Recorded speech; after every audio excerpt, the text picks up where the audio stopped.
Assalamualaikum warahmatullahi wabarakatuh. Kita ketemu lagi. Hari ini kita akan melanjutkan perkuliahan kita yang kemarin.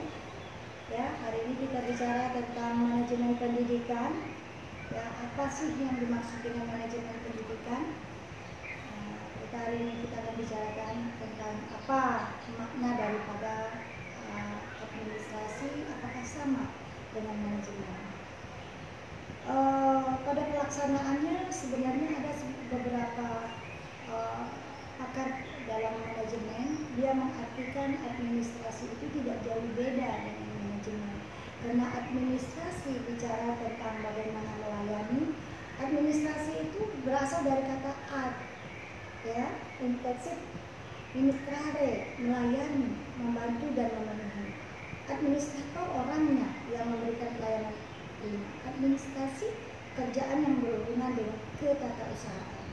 Jadi secara pengertian sebenarnya nggak jauh berbeda dengan manajemen, karena manajemen juga kita bicara tentang bagaimana memberikan pelayanan yang primer, pekerjaan yang berhubungan dengan ketatarusahaan, penataan dan sebagainya. Jadi yang diolah di dalam administrasi itu juga hal-hal yang terkait tentang material seperti manusianya, man-nya, money-nya, kemudian mesinnya, metodenya, marketing dan sebagainya. Ini juga berkaitan dengan manajerial. Jadi administrasi dalam satu sisi memang tidak jauh berbeda dengan manajemen. Ya, administrasi itu berarti segenap proses penyelenggaraan dalam setiap usaha kerjasama sekelompok manusia untuk mencapai tujuan tertentu. Jadi kalau ada 2-3 orang yang sudah menyatu berkelompok, kemudian dia punya tujuan dalam rangka mencapai tujuannya, mereka sudah melaksanakan pekerjaan secara bersama-sama, membagi-bagi pekerjaan itu secara bersama-sama dengan tugasnya masing-masing, itu sudah dinamakan dengan administrasi. Ya, jadi sebenarnya administrasi juga bisa diartikan dengan manajemen. Jadi seni melaksanakan, apa sih manajemen? Ya, menurut Parker, dia mengatakan manajemen itu adalah seni melaksanakan pekerjaan melalui orang lain. Mengapa dibilang seni? Karena seni itu adalah sesuatu yang pekerjaan yang dilakukan yang sebenarnya tidak sama dalam setiap kesempatan. Jadi ada seninya dalam melaksanakan pekerjaan. Jadi kalau kita melakukan pekerjaan itu kita melakukannya sendiri, itu bukan namanya manajemen, tapi kita melakukan perbuatan itu dengan melalui orang lain, itu yang dinamakan dengan manajemen. Apa sih yang dibicarakan dalam manajemen? Manajemen bicara tentang POAC, planning, organizing, keeping, controlling. Nah, inilah yang kita artikan dengan 4P: perencanaan, pengorganisasian, pengarahan, dan pengendalian. Perencanaan, segala sesuatunya harus ada perencanaan, harus ada rencananya. Pengorganisasian, apa yang dimaksud dengan pengorganisasian? Nah, pengorganisasian itu adalah pembagi-bagian. Organisasi adalah wadahnya. Jadi pengorganisasian itu memberikan sesuatu pekerjaan kepada orang-orangnya, tahu tugasnya apa-apa saja, itu harus dijelaskan dalam pengorganisasian. Pengarahan, apa yang dimaksud dengan pengarahan? Pengarahan adalah bagaimana cara kita mengarahkan orang-orang lain itu dalam rangka mereka bisa bekerja mencapai tujuan yang kita inginkan. Ya, pengarahan itu bisa dengan cara memotivasi, memberikan penjelasan, memberikan komunikasi dengan baik. Nah, disitulah adanya pengarahan. Makanya nanti timbullah kepemimpinan. Ya, kemudian pengendalian. Pengendalian itu apa? Pengawasan yang dilakukan dalam setiap pekerjaan. Jadi pengendalian itu bisa kita melihat kontrol yang kita lakukan itu dalam segala ranahnya. Dalam perencanaan kita perlu ada pengendalian, dalam pengorganisasian kita perlu juga pengontrolannya. Ya, kemudian pengarahan yang kita lakukan perlu juga dikendalikan. Nah, apa yang mesti kita lakukan dalam 4P itu? Semua sumber daya yang ada dalam organisasi. Nah, baik itu orangnya, materialnya, dan sebagainya dalam rangka mencapai tujuan secara efektif dan efisien. Ya, coba kalian lihat di dalam buku manajemen manajemen teori praktik Usman ini. Nah, ini juga dibicarakan tentang manajemen pendidikan, ya, karena memang tujuan daripada manajemen itu dalam pendidikan adalah untuk mencapai tujuan pembelajaran secara efektif dan efisien. Persamaan dan perbedaan administrasi, ya, persamaannya kontrol, mengatur dan mengurus. Persamaannya dan pemakaian kata unsur administrator dan manajer sama. Nah, ya, administrator adalah orangnya, manajer adalah orangnya. Jadi mereka yang melakukan pengelolaan, mereka yang melakukan pengaturan dan sebagainya, itu yang disebut manajer. Perbedaannya, administrasi ini lebih cocok digunakan dalam lembaga-lembaga pemerintahan yang utamakan kepentingan sosial. Biasanya adalah lembaga-lembaga seperti lembaga pendidikan, kemudian lembaga-lembaga yang terkait dengan pemerintahan. Tapi BUMN ada juga yang memakai tentang manajer, ya. Nah, jadi sekarang ini semakin kabur antara pengertian administrasi dan manajemen.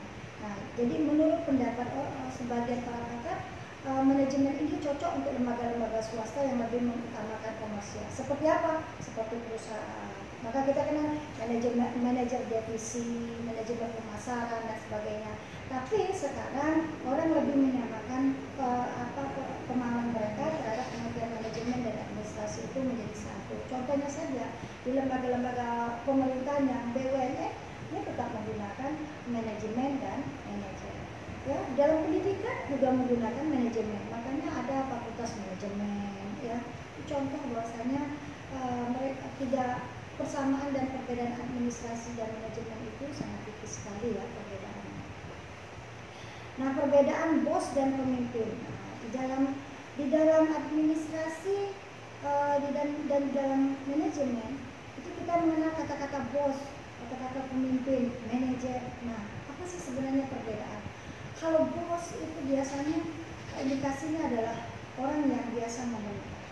Ya, kalau pemimpin justru dia melatih. Makanya kita biasa menggunakan pemimpin dalam hal kepemimpinan. Kita melihat bahwa mereka bisa mengayomi bawahannya.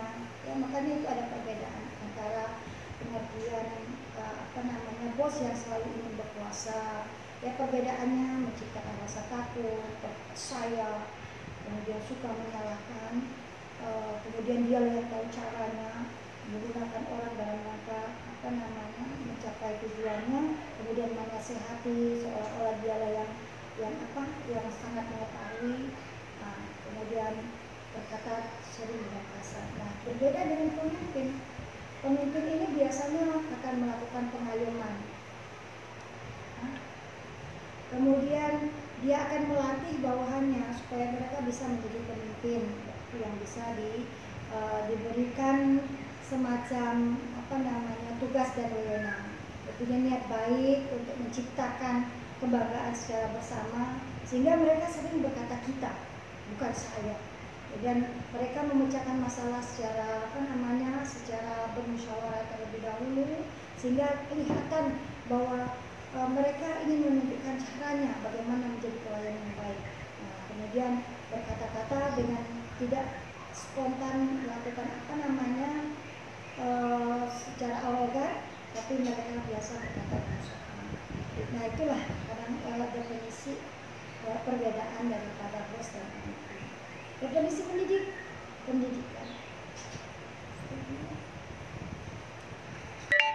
Ya, maaf, tadi ada sedikit gangguan. Saya ingin menjelaskan dengan memperbesar slide. Jadi kita lihat slide-nya. Jadi tadi kita bicara tentang administrasi dan apa perbedaannya dengan manajemen. Ya, biasa orang menggunakan kata manajemen itu di instansi yang komersial seperti perusahaan dan sebagainya. Tetapi itu tidak, zaman sekarang orang menggunakan manajemen di instansi-instansi yang berkaitan dengan sosial dan sebagainya. Contoh lah, ya, di pendidikan kita menggunakan juga tentang manajemen. Ya, jadi memang tidak ada perbedaan yang signifikan antara manajemen dan administrasi. Walaupun ada juga sebagian para ahli yang mengatakan bahwa manajemen itu bagian dari administrasi. Kenapa mereka berkata begitu? Karena administrasi adalah intinya. Kemudian, tapi di sisi lain pendapat yang lain mengatakan bahwa manajemen tidak terlalu berbeda dengan administrasi. administrasi, cuma dalam aplikasi instansi yang berkaitan dengan komersial, orang sering menggunakan kata manajemen. Itulah. Tapi kaitannya dengan pendidikan seperti apa? Ya, kalau manajemen itu adalah kaitannya dengan PUAC yang kita bicarakan tadi, maka di dalam pendidikan juga kita perlu manajemen. Manajemen yang berkaitan dengan planning, organizing, activity, portfolio. Hanya saja bidangnya adalah bidang pendidikan. Apa sih yang dimaksud dengan pendidikan? Pendidikan itu kan usaha sadar dan berencana untuk mewujudkan suasana belajar, kemudian proses pembelajaran agar peserta didik menjadi aktif, mengembangkan potensi dirinya. Kemudian ini kan menurut Sisdiknas, undang-undang yang berkaitan dengan sistem pendidikan kita secara nasional, tujuan daripada definisi pendidikan itu adalah usaha yang dilakukan secara sadar dan berencana untuk mewujudkan suasana belajar. Proses pembelajaran agar peserta didik secara aktif mengembangkan potensi dirinya. Jadi dengan adanya pendidikan itu, siswa bisa menjadi berubah, baik itu pengembangan potensi dirinya secara kognitif, afektif maupun psikomotoriknya, ya kan, keterampilannya menjadi lebih berkembang dengan adanya pendidikan. Nah, kemudian untuk mengembangkan kemampuan potensi kekuatan spiritual, keagamaan, pengendalian diri, kepribadian, kecerdasan, akhlak mulia, serta keterampilan yang diperlukan dirinya, masyarakat, dan bangsa. Jadi definisi pendidikan itu tidak hanya bisa mengembangkan potensi dirinya saja, tetapi bagaimana mengembangkan potensi itu bisa berimbas kepada masyarakat dan wilayah di sekitarnya, bangsa dan negara. Sehingga memang perlu keterampilan yang diberikan di dalam rangka pendidikan itu sehingga bisa dikembangkan, sehingga mereka bisa bermanfaat dalam kehidupannya dengan masyarakat. Nah, inilah definisi pendidikan. Definisi manajemen pendidikan apa? Nah, seni dan ilmu mengelola sumber daya pendidikan untuk mencapai tujuan secara efektif dan efisien. Nah, seni yaitu cara-cara kita dalam mengelola sumber daya. Sumber daya pendidikan itu apa? Banyak sumber daya pendidikan. Ya, bisa sumber daya pendidikan itu berupa anak didik, peserta didik, bisa sumber dayanya berupa peralatan, sarana dan prasarana, bisa juga pendidiknya, gurunya, tenaga pengajarnya, ya, tenaga kepegawaiannya.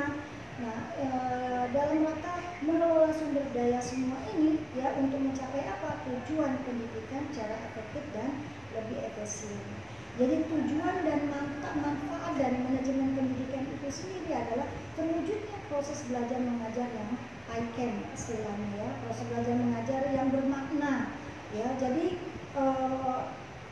membuat siswanya menjadi aktif, kreatif, kemudian menyenangkan dan bermakna, itu merupakan wujud daripada manajemen pendidikan. Kemudian peserta didik juga aktif mengembangkan dirinya. Dengan adanya manajemen yang baik di dalam proses belajar mengajar itu, peserta didik bisa mengembangkan dirinya secara maksimal. Ya, cobalah contoh, ya, sarana dan prasarana di sekolah yang memadai, ya, tentunya akan menyebabkan siswa kita menjadi semakin bergairah dalam proses belajar. Itulah sebabnya peserta didik akan menjadi aktif mengembangkan dirinya. Kemudian dengan adanya manajemen pendidikan yang baik akan memiliki kompetensi manajerial. Artinya apa? Di dalam pendidikan juga perlu manajemen. Manajemen berkaitan dengan apapun yang berkaitan dengan PUAC tadi. Kemudian tercapainya tujuan pendidikan secara efektif dan efisien. Efektif dan efisien, kita menggunakan modal yang sekecil-kecilnya untuk mencapai hasil yang semaksimalnya. Itulah definisi efektif. Jadi efektif dan efisien, kita menggunakan bagaimana keuangan di dalam pendidikan itu sedikit tetapi bisa secara maksimal hasilnya. Jadi tujuan daripada adanya manajemen di dalam pendidikan itu bisa meningkatkan efektivitas dan efisiensi kerja dalam proses pembelajaran dalam rangka mencapai tujuan pendidikan. Kemudian apalagi dengan adanya manajemen pendidikan itu bisa mengatasi masalah-masalah untuk pendidikan. Kita lihat bahwa kita mempunyai pemikiran bahwa mengapa kadangkala suatu sekolah lambat laun mahasiswanya kurang, kemudian gurunya lambat laun menjadi tidak aktif lagi mengajar. Nah, ini ada masalah dalam pendidikan kita. Kenapa? Apa yang terjadi? Nah, itulah kita mau pelajari manajemen pendidikan. Bisa jadi gurunya yang tidak termotivasi, ya kan? Atau manajemen di dalam pengelolaan sumber daya siswanya yang bermasalah. Nah, itulah sehingga kita dengan adanya mempelajari manajemen pendidikan, kita mengetahui apa yang menjadi masalah sehingga mutu pendidikan kita menjadi kurang baik, ya. Kemudian tujuan daripada manajemen pendidikan ini adalah pendidikan merata, perencanaan pendidikan merata, ya kan, bermutu, relevan dan akuntabel. Ini apa maksudnya? Dengan adanya manajemen pendidikan, kita bicara tentang bagaimana mengelola pendidikan itu sehingga pendidikan ini bisa dirasakan oleh semua bisa dirasakan oleh semua orang yang memang harus memperoleh pendidikan, ya, dan harus direncanakan sehingga pendidikan ini tidak hanya banyak dan menyebar, tapi tidak berkualitas. Oleh karenanya juga dalam manajemen pendidikan kita bicara tentang bagaimana meningkatkan mutu pendidikan, ya, relevansi. Contoh saja, bagaimana suatu sekolah bisa bermutu karena kurikulum yang dilakukan adalah sesuai dengan apa yang ada di dalam suatu daerah, ada muatan lokal. Nah, itu contoh bagaimana perencanaan pendidikan bisa bermutu dan relevan di dalam lingkungan. Kemudian meningkatkan citra positif tentang pendidikan, ya, manajemen pendidikan. Kita bicara bagaimana mengelola pendidikan itu bisa menjadi pendidikan yang memang unggul, menjadi pendidikan yang memang punya citra positif sehingga mempunyai image yang baik di mata masyarakat. Kemudian lingkup yang dibicarakan dalam manajemen pendidikan itu tadi apa saja? Ya, kita bicara tentang plan. Plan itu adalah perencanaan. Apa sih yang diperencanakan semua? Baik itu perencanaan di bidang gurunya, perencanaan di bidang kurikulumnya, perencanaan di bidang keuangannya, bahkan hubungan dengan masyarakat perlu juga dibicarakan dalam perencanaan. Jadi perencanaan kaitannya dengan bidang-bidang yang lain, karena pendidikan itu adalah merupakan satu sistem. Dia tidak bisa berdiri sendiri. Di dalam satu sistem itu punya unsur-unsur dalam sistem itu. Seperti kita punya mobil punya sopir, ya kan? Kemudian punya alat-alat yang berkaitan dengan onderdil mobil itu sendiri yang semuanya bekerja sama dalam rangka mencapai tujuan. Kalau satu saja komponennya tidak berjalan dengan baik, contoh misalnya remnya yang blong, ya kan, remnya yang tidak ada, atau misal sopirnya yang lagi ngantuk, nah itu bisa terjadi hal tidak sampai kepada tujuan yang baik. Nah, itu makanya perlu adanya perencanaan dalam segala hal. Kemudian apalagi kita bicara tentang organisasinya. Pengorganisasian itu kaitannya juga dengan perencanaan. Organisasi itu apa? Organisasi adalah bagaimana kita memberikan tugas-tugas itu kepada orang-orang sehingga sesuai dengan apa yang mereka kuasai. Jadi organizing itu ya memberikan sebenarnya bagaimana cara kita menciptakan pekerjaan-pekerjaan itu sehingga bisa dihandle oleh orang-orang yang memang di bidangnya. Makanya ada pembagian tugas. Kemudian kita bicara tentang kontrol, ya, kita bicara lagi tentang motivasi. Nah, dalam manajemen pendidikan perlu adanya pengarahan, pemotivasian supaya mereka yang bekerja di dalam organisasi kita itu bisa berjalan dengan baik. Dan ini semua perlu adanya pengontrolan, pengawasan. Ya, kalau tidak ada pengawasan, dia akan berjalan sendiri-sendiri, tidak mencapai tujuannya dengan baik. Nah, jadi ruang lingkup manajemen pendidikan tadi ya saya katakan kita bicara tentang fasilitas, sarana dan prasarana, ya kan, hubungan masyarakat, kemudian tata laksana sistem informasi manajemen, kepemimpinan dan supervisi, ya, kita bicarakan di dalam manajemen. Ruang lingkupnya bisa budaya, ini ada kaitannya ya dengan budaya, dengan iklim, bagaimana kita menciptakan sesuatu yang memang bisa menjadi keinginan daripada masyarakat. Dan manajemen ruang lingkup manajemen pendidikan itu bisa juga bicara tentang siswa, ya, kemudian pendidiknya, kurikulumnya, pembiayaannya. Maka ini nanti mempunyai mempunyai keterkaitan yang sangat erat sehingga bisa menghasilkan pendidikan yang memang efektif dan efisien. Nah, saya kira itulah yang ingin saya jelaskan tentang apa saja yang dibicarakan di dalam manajemen pendidikan, apa sih bedanya manajemen dengan administrasi, dan bagaimana mengkaitkan manajemen itu dengan pendidikan. Karena kita melihat bahwa banyak sekali, terutama sekolah-sekolah yang mempunyai manajemen yang tidak baik, dan pada akhirnya sekolah-sekolah itu menjadi hilang dari peredaran. Kenapa? Karena manajemennya yang kurang baik. Oleh karena itu, manajemen pendidikan memang sangat dibutuhkan dalam rangka menciptakan pendidikan yang terbaik. Saya kira demikian. Kalau kalian ingin bertanya, nanti bisa melalui WA atau melalui email. Nanti kita bisa sama-sama berdiskusi melalui email itu, walaupun tidak secara bertatap muka. Terima kasih. Assalamualaikum warahmatullahi wabarakatuh.